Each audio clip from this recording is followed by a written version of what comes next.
And the fellow who is going to be this year's Grand Marshal of our parade tomorrow afternoon at 1 o'clock, we were saying last night, I guess it was, even though we're celebrating Robert Mitchum's 50th anniversary of his first starring role up here, here's a fellow who started filming up here 7 years prior to that, in 1937, when he first brought The Lone Ranger to the screen. The ace action director at Republic Pictures, an old-time friend, Mr. William Witney, ladies and gentlemen.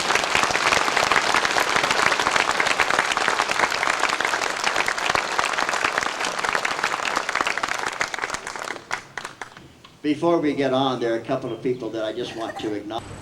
And I can't help but be curious, since we have such an experienced director with us today, Bill Witney. What made Lone Pine a good location, Billy? Well, let's see. From a production standpoint, it's probably the best location that was ever made. God really knew what he was doing when he built this. It's built for pictures. It's close to Los Angeles. Now, I worked at Republic for 20 years. I told you how many pictures I'd made. You wouldn't believe it anyway, because I don't believe it. But Los Angeles is about 6 or 7 hours drive from here. Now, in those days, you had to send the trucks ahead. Today, the trucks will run you off the road, as you all know. So we stop at Red Rock Canyon.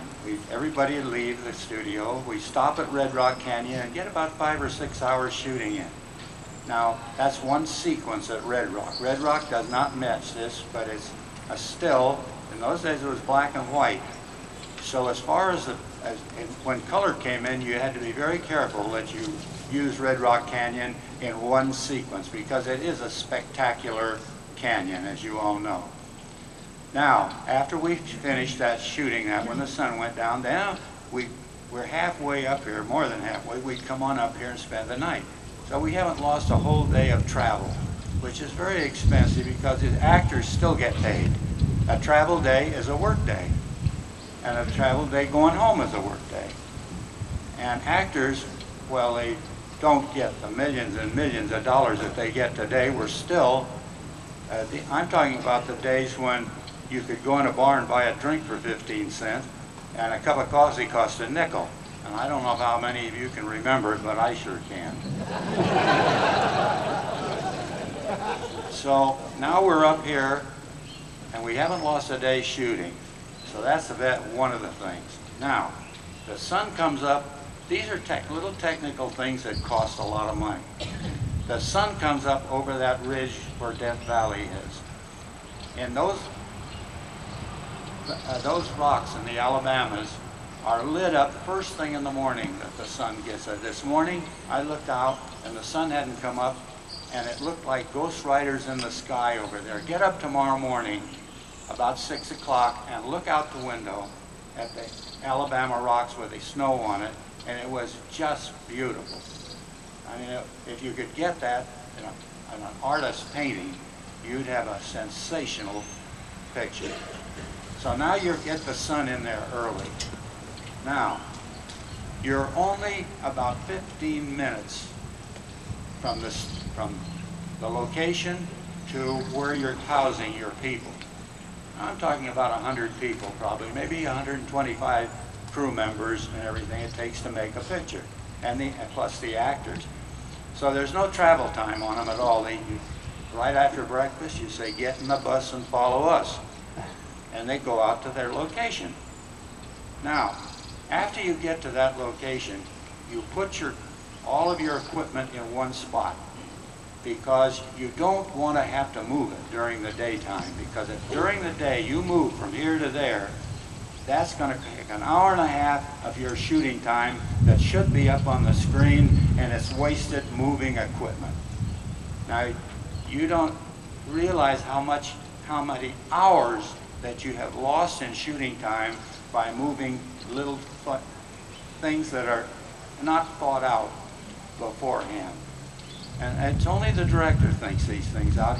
When he steps on the set in the morning, He is God until he says wrap it up at night. Now after I say wrap it up at night, there might be 5 actors waiting for him with knives and fists. But when he's on that set, you say, go over there and stand on your head and read your lines. They'll go over there and stand on their head and read their lines. That was the old days. Today, the actors won't do this, they won't do that. They come and they don't know their lines, and it put me out of the business. I said, that's it, I've had it when a man can't make his own picture, and the pictures today show it.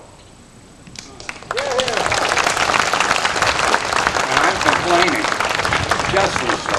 But anyway, now that's another good reason. You can push your equipment there and it's hidden in the rocks. You can still practically shoot any direction you want. Now another thing, with these Alabama rocks the way they are, unless you have Mount Whitney in the background to really set it off, you can take in the morning and shoot a setup.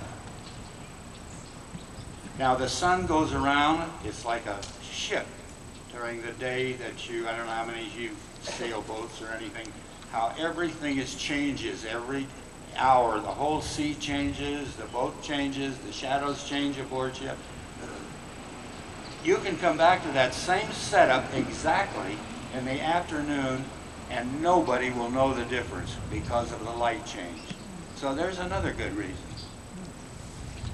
There's so many, really. You've got water. Now that they put water back in the river here, thanks to the good old LA water district. Another hour up there, you've got your high Sierras, which is probably as pretty as the Alps. We just came over them yesterday, my wife and myself, and they were beautiful. And I've made quite a few pictures up in the Sierras. Once we made part of it at Lone Pine, and the other part we made up in the Sierras. So you've got everything right here that you need. Oh, and there's one other thing. At night when you finish working, you had one of the best nightclubs in town 2 miles out. Well, enough of that. Yes.